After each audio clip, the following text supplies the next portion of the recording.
India post ने 11 मई 2026 को officially GDS third merit list 2026 जारी कर दी है और जो उसका इंतजार देखिए ये काफी लंबे समय से था। कई सारे अनाउंसमेंट भी आए हैं कि आखिर देरी क्यों हो रही थी, लेकिन अब ये देरी की वजह भी खत्म। इस बार जीडीएस का रिकॉर्ड देखें, यानी कि पूरी रिक्रूटमेंट जो भर्ती प्रक्रिया थी इसमें अलग अलग देखें तो सर्कल्स में करीब टोटल 6690 कैंडिडेट्स को प्रोविजनली अगर हम देखें तो सिलेक्ट किया गया है।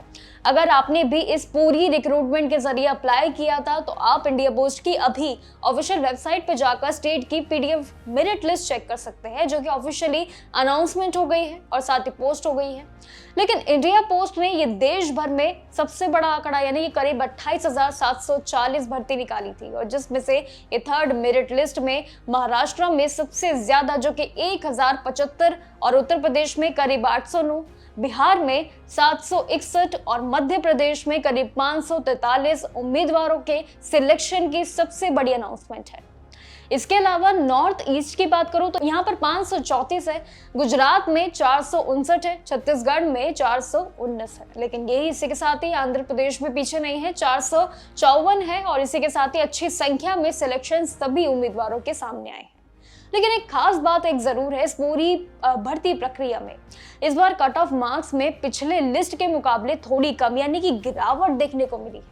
जहां पहली लिस्ट में 100% स्कोर यानी कि 100% स्कोर करने वालों की जो एक दबदबा था, हिस्ट्री थी, वो वही थर्ड लिस्ट में जनरल कैटेगरी के खाते में यानी कि 85% से 95% करीब इसके बीच ही रही है, यानी कि 85 से लेकर 95% के बीच। ये काफी कॉम्पिटिटिव था, पूरा कॉम्पिटिशन लेवल हाई था।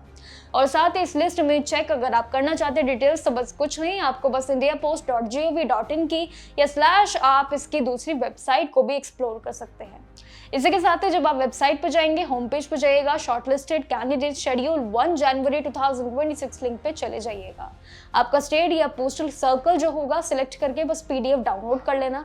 याद रखना ये पूरा प्रोसेस जो है वो पीडीएफ के जरिए आपको मिलेगा। पीडीएफ खुलने के बाद बस आपको रजिस्ट्रेशन नंबर सर्च करना है और वो लिस्ट में ही संख्या और साथ ही समझेगा कि शॉर्टलिस्ट आप हुए या नहीं, वो आपको सामने ही शो हो जाएगा। लेकिन सिलेक्शन होने के बाद बस प्रोसेस आपके लिए बहुत जरूरी है और इसके साथ आगे स्टेप्स भी, जैसे कि शॉर्टलिस्टेड उम्मीदवारों को अब डीवी यानी कि document verification and medical exam के लिए बुलाया जाएगा। ये दो आपके ऐसे राउंड है जो सबसे मेनली होते हैं रिजल्ट आने के बाद, यानी कि मेन पड़ाव यहाँ शुरू होगा। आपको अपने सारे original education certificate, identity proof यानी कि जो आपका पहचान पत्र जिसे कहा जाता है, और कैटेगरी सर्टिफिकेट के साथ बस इन 3 डॉक्यूमेंटेशन के साथ चले जाइएगा। लेकिन याद रखना कि फाइनल अपॉइंटमेंट तभी कंफर्मेशन होगा जब आपका डॉक्यूमेंट वेरिफिकेशन और मेडिकल टेस्ट, ये दोनों ही टेस्ट में आप जब पार हो जाएंगे यानी कि सक्सेसफुली आप इसमें आगे बढ़ जाएंगे। इसलिए सभी डॉक्यूमेंटेशन को पहले ही तैयार रखना। अगर आपने मेरिट लिस्ट चेक नहीं की है तो आप उम्मीदवार है तो इसको अभी जाके चेक कर लीजिएगा। अगर आपका नाम आता है तो कॉन्ग्रेचुलेशंस। बाकी जो भी जानकारी रहेगी इस पूरी मेरिट लिस्ट को लेके, इंडिया पोस्ट की बाकी चीजों को लेके हम आपके साथ जुड़े हैं। तब तक के लिए नमस्कार और देखते रहिएगा जागरण जोश।